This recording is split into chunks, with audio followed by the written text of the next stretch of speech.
I definitely had that.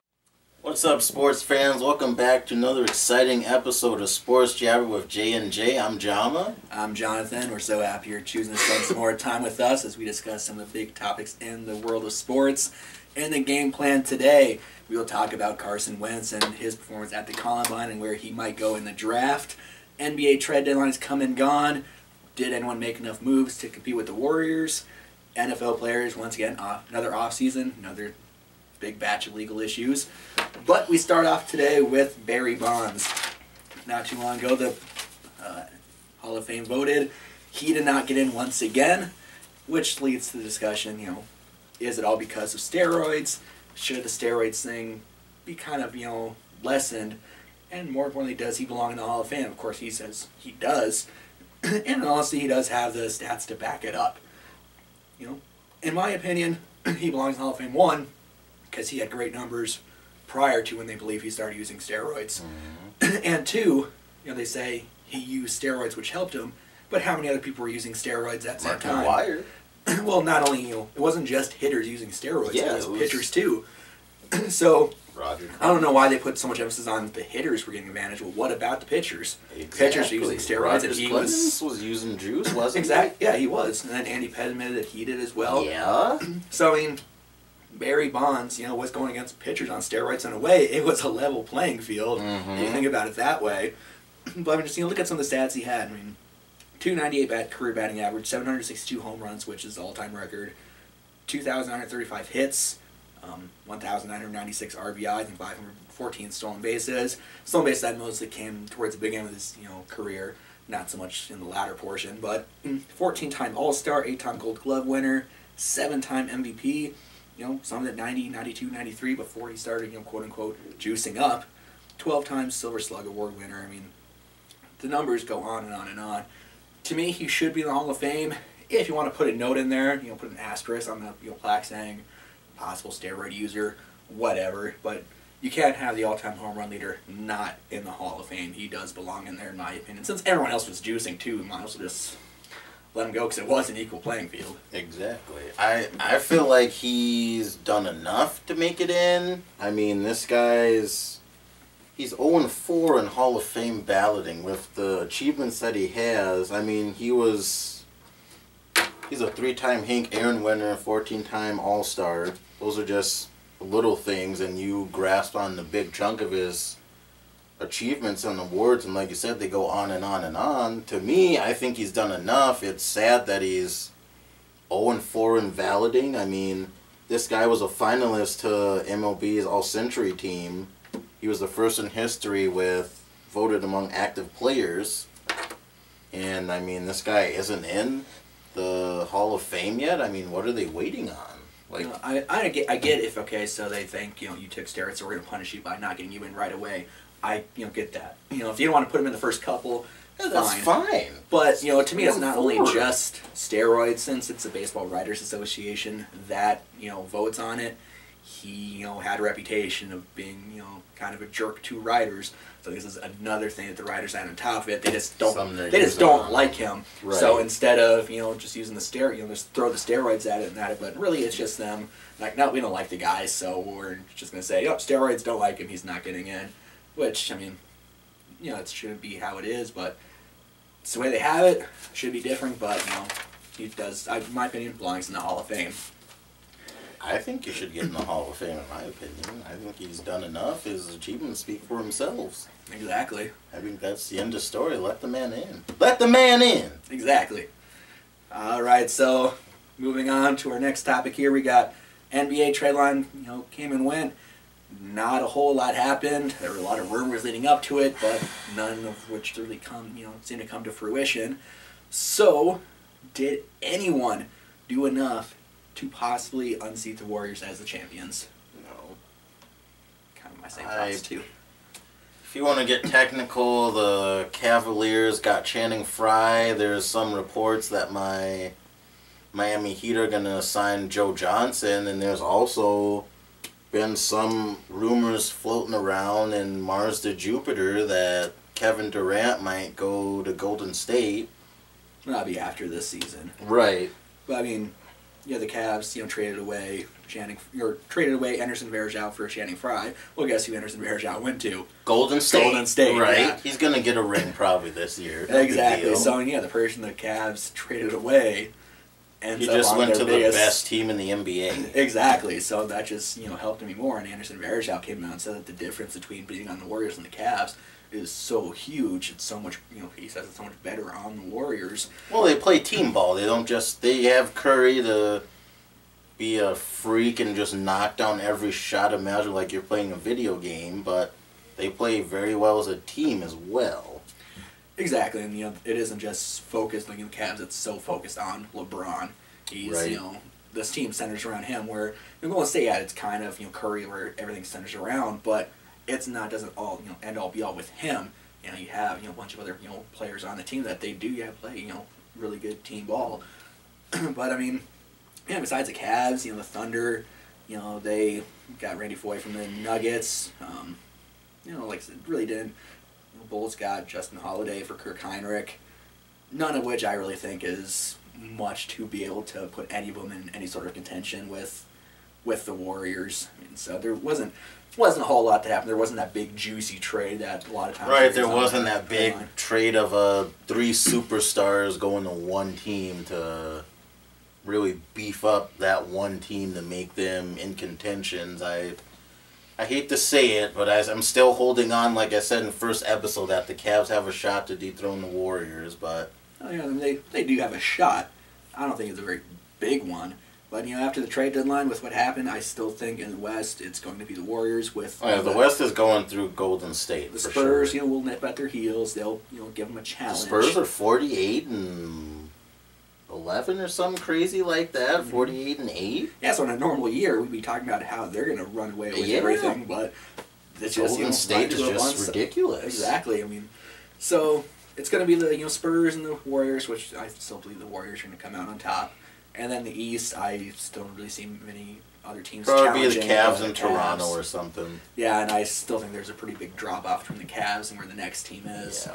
So there's not going to be a whole lot of competition there. It's still probably going to be the Cavs and Warriors in the finals, which will be an entertaining finals. Yeah. Can't complain about that. If the Cavs can all stay healthy like they did last year, Kyrie Irving can stay healthy and Love can make it to the postseason, it should be a better finals than last year's was. I mean, with the injuries, when the Cavs still started out up 2-1, and then they kind of just really faded away after that. So it started out good. But yeah, the ending just kind of faded, and the Warriors just took over and just ran away with it. And it's kind of I kind of relate this the way the Warriors are on their run right now. It has the potential to be like the Bulls in early There's stages. a lot of people talking about that. Well, I'm not even talking about just beating their record. I'm talking about on a run where like Patrick Ewing, Karl Malone, they were so great, but they had this buzzsaw with Michael Jordan and the Bulls that prevented them from being able to get those rings. It's kind of like, LeBron. Is LeBron going to run into that same buzzsaw where, his teams are good? He has the 2 rings already, but is he going to get any more? Is the Warriors just going to constantly be that buzzsaw that he runs into? And, same thing with the Spurs right now. I mean, can they, overtake the Warriors, or the Warriors just going to demolish them? Which, I don't think it's going to be demolishing, but I think the Warriors will win fairly easily. I don't see that series going 7 games. I think it'll be done in 5. It's gonna be should be a good race to the postseason for sure. It will be entertaining, and hopefully the finals brings a little bit more intensity and drama than last year. Started well, but ending just kind of faded off and wasn't as good. So hopefully it'll be a little bit better this year. With hopefully everyone stays healthy. It should be. So after the NBA. NFL. Another off season, more legal troubles for the players for some reason. Just can't seem to, stand at the handcuffs. So a fresh batch of players being arrested this year. Obviously, you have Johnny Manziel. He's always been a big topic. Domestic abuse against his ex-girlfriend. He shouldn't be in the NFL. LaShawn McCoy got arrested for assaulting off-duty cops. Josh At Morgan. A bar. At a bar. Why? And Josh Morgan, reckless use of firearm because he shot himself. What? Is this some gang violence on Did you not learn anything from Plaxico Burress? I mean, really? You shoot yourself? So that that's just salt in the wound on that. And you got Monty Ball throwing girlfriend into a table, Jonathan Newsom, possession of marijuana, and you have that Dante Fowler situation where he's reffing a fight between his baby's mom and girlfriend. It's Which the most sickening thing I've ever heard of in awful. my life. So, I don't know what your thoughts is, but I mean, why do NFL players, why can they not seem to stay out of trouble? I mean, it's not just, these, minor players. I mean, some of these are big names like LaShawn McCoy and exactly. Des Bryant got in trouble a few years back for hitting his mom. I mean... Yeah, so I mean, why can't these, people stay out of trouble? I mean... I think it really... Unfortunately, it comes down to their backgrounds, where they were raised. I mean, some of these players, you look at them where they're from. I mean, Richard Sherman's from Compton, California. But he hasn't had any issues, no. No. But, I mean, I'm just saying it might come down to some of the players based on where they're from, and they just can't escape the type of life somewhat of what they had back then. I mean, if it was me and I was a pro athlete getting paid like 10 mil or 7 mil just to sit sidelines to keep my nose clean, I'd be like, yeah. Like, I'm not going to do anything. I mean, you look at the Johnny Manziel thing, he was in trouble before he was even in the NFL. He was in trouble at College Station at Texas A&M. I mean, he was at parties and... Yeah, there's a lot of things that went on in college that just kind of carried over and escalated. And he might not have an NFL career now. No, Manziel. And along with people, where they're from could also be the people that they surround themselves with. Now you got to have the right group of people around you, keep you level-headed. That's true. You're absolutely you come right. in, you're making a lot of money. You get everyone's gonna want to crowd around you for some of that dough. Exactly. So you have a lot of people crowding around you. Is it the right people that are around you? There's also gonna be a lot of people that around you that want to get a piece of what you have too. Gotta pick and choose. Exactly. So put yourself around the right group of people. Don't go out to bars late at night. You don't need to go out partying every night. Stay at home. Keeping yourself a low profile. You don't have to be out showing yourself, flaunting. You have mansions. Just call one of your buddies and be like, "Oh, hey, what's up, little buddy? Do you want to get some Planet Pizza or order some Pizza Hut and bring some drinks and we can have a party here? No, let's just hit up the Blind Duck." Like, what? Why? Yeah, take a note from Derek Jeter. Very high profile athlete. New York City. You can't get any more high profile than that. But he was never, ever in the tabloids. He kept a low profile. He stayed at home a lot. And when he invited people to his home, they put their phones in a basket before they entered the house. Exactly. So, that's keeping it real and safe. Be smart about it. I would, everyone would love to be in the position that these guys are in. Being in the NFL, making millions of dollars.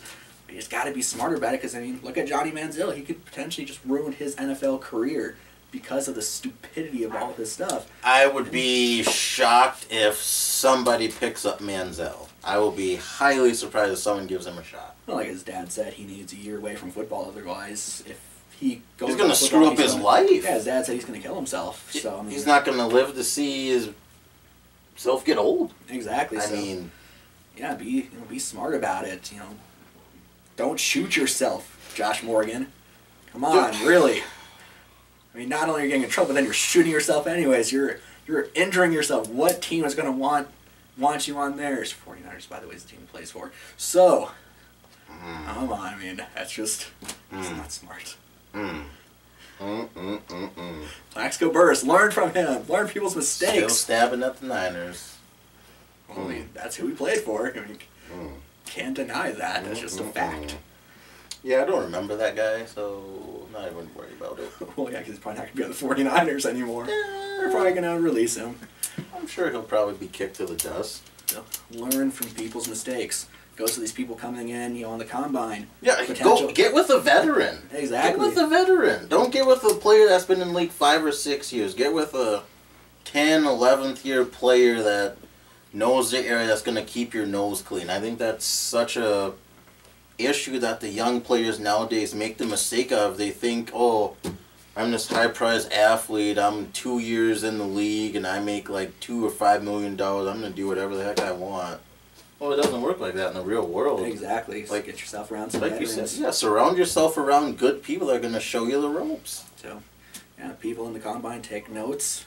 And speaking of the combine, one of the people that have a very high profile, he killed it today. Carson Wentz, he NDSU, killed it today. Potential first quarterback taken in the draft. He absolutely destroyed the combine today. So yeah, from Bismarck, North Dakota, who would have thought that he would be potentially the number 1 pick? And he played for that great college right there, North Dakota State. Exactly. No big deal. No big deal. Just 5 champs. Could be the highest FCS quarterback ever taken. Steve McNair, yeah.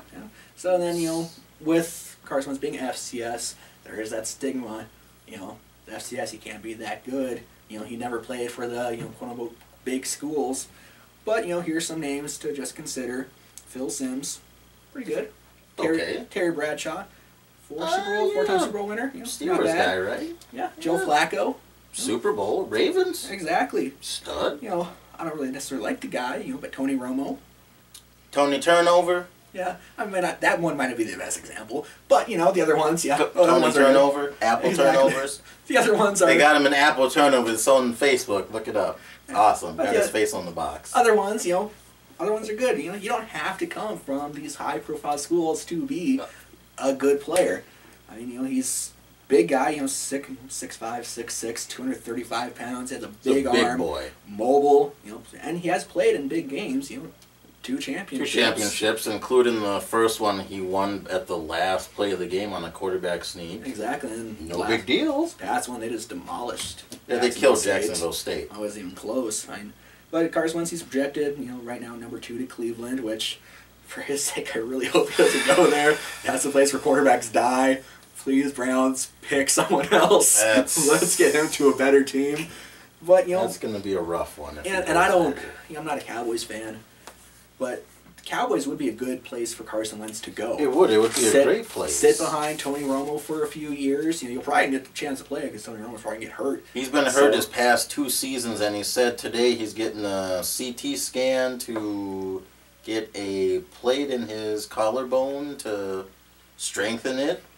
If you're doing that, why would you not want to draft a quarterback? I asked some fans on social media today, and these were responses I got. Should the Cowboys draft a QB? One of them said, take Wentz, let him run on a Romo. Other one said, take Romo and throw him in the dumpster. All he's going to do is teach Wentz how to throw turnovers. Well, you know what Aaron Rodgers learned under Brett Favre? Brett Favre, obviously, king of turnovers, and he's a Hall of Fame quarterback. He has a record for most interceptions thrown. So I mean, you can't just necessarily he's going to show him how to throw turnovers. But he's not looking at him as far as, the bad throws he makes. He's just trying to gather the experience. Pick his brain and ask, okay, what did you, when he comes back to sign, the Carson's going to say, okay, what did you see there? What did you see that made you decide to go to that particular person? And, Carson can learn from his mistakes. Tony Romo, after he throws a 5 interception game, Carson Wentz can look at the tape and all right, I am not going to do anything that he did there. So, I mean, it would be a great position for him. I mean, Carson Wentz, 2-time NCAA FCS champion, game MVP. He only did play a few games last year because he did have a broken wrist, which is still surprising, how he's so high considering he didn't play a whole lot. He came back like a fury in the championship. Oh yeah, he was. You wouldn't even know he was hurt. No, and today ran a 4.77 40-yard dash. Second fastest among QBs. Exactly. So I mean, he's got the skill set. It's just that whole can he keep up with the pace of the game, because in FCS you don't have that fast pace like you do in the bigger schools, but also NDSU, they have more NFL. They're starting to get the big names. They got players in there right now that are in the pros. Billy Turner's a lineman for the Dolphins. They have a lot of potential NFL draft picks that are coming out that people don't really know about or think about just because it is in Crockett's playing for the Packers. Exactly. So I mean, it is a better school than I think people really necessarily like to think just because it is FCS. They have that stigma. And let's be real, they're from North Dakota. Oh, they supposedly think that we still have wagons and horsebacks and that type of stuff. Which that's only 50% true. Yeah, unless it's Medora. If it's Medora, they are still ride on horses on the highway. Serious. Not even kidding. Exactly. But also, that can mean there's a lot of people from North Dakota that can, grew up on a farm that are actually pretty, yeah, that's pretty the tough. thing. I mean, farm strong as big old farm boys. Yeah, I mean, you can't just categorize him as he's from North Dakota or he's not going to be good. He'll put in the right position. He can be a very good quarterback. But if he goes to the Browns, I have my doubts. And this was something that was so striking to me about Carson Wentz. His freshman year at Bismarck, he was only 5'8", 128 pounds. Wow. 5'8", 128 pounds. And this guy's 6'5" now, like 235. I mean, that's... He grew up. I don't know if he's... I don't know what they're feeding them at NDSU or Bismarck, but I mean, this guy grew up really, really quick. I mean, this is just... I watched so much highlights on Carson Wentz that I almost felt like I was his height, but I woke up this morning and realized that I'm still a midget. So if anyone hasn't seen his highlights, seriously go to the NFL. They have a lot of his highlights up right now. Watch him. He's better than you think he is. Just give him a shot. Any team that drafts him should probably feel pretty good about it. I watched him in the combine today, and like you said, he ran the 40 at 4.7. His pocket drills, he completed every pass he did. His deep ball drills, he completed every pass right on the button. And I mean, he was showing up guys like Paxton Lynch out of Memphis, who's a 6'7", just a big sequoia redwood of a guy. And I mean, they did the 5-step drop. The great Kurt Warner said he was very impressed by his foot speed. He said his feet were very quiet. His feet barely touched the ground. You could barely see the ground in the air. And I mean, my conclusion I got on Wentz is the quarterback I compare him to is a enhanced Alex Smith in some ways. He's more bigger, he's a little more athletic, but he does have to work on his down the field throwing. There is some room for that, but his footwork mechanics were great. I mean, he just wowed me. I mean, it was great to look at. Like, this guy's from North Dakota State and he's killing it right now. Yeah, some people have compared him, at least size-wise, to Cam Newton. Cam Newton, I've heard Andrew Luck in there as well, and my conclusion in Carson Wentz right now is Wentz looked very crisp today. He was calm. His footwork was sharp. He held on to the ball good. He should be a top 10 pick. His projections, I guess, consistently, I'm seeing him to go to the Browns. Dallas is in there as a dark horse, and if he drops, I've heard the Niners, but I've heard so much stuff from the Niners franchise online and stuff in NFL that I'm pretty sure Goff's the guy for the Niners. So if less Goff is taken, unless someone trades up to get Goff, that's true. And then what? Maybe the Browns go Goff and the Niners Wentz trade drops. up to get Wentz. I would be awesome if Carson Wentz went to the Niners. I'd be ecstatic about I'd that. be pretty pumped. I mean, a little bit. I'd be like, I know that guy. And I mean, but yeah, he's definitely gonna be a top 10 pick in all the quarterback drafts. He is projected to go number 1 out of the QBs. So we would love to hear your thoughts about that. Let us know where you think Carson Wentz will go. Do you think he will be an NFL caliber quarterback? Barry Bonds, Hall of Fame, yes or no? What are your thoughts on NFL players constantly being in trouble? And do you also see just the Cavs-Warriors rematch in the finals? Comment below, let us know your thoughts. Subscribe to the channel if you like what we do. And have a good rest of the night. Once again, I'm Jonathan. And I'm John. Have a good night, guys. See ya.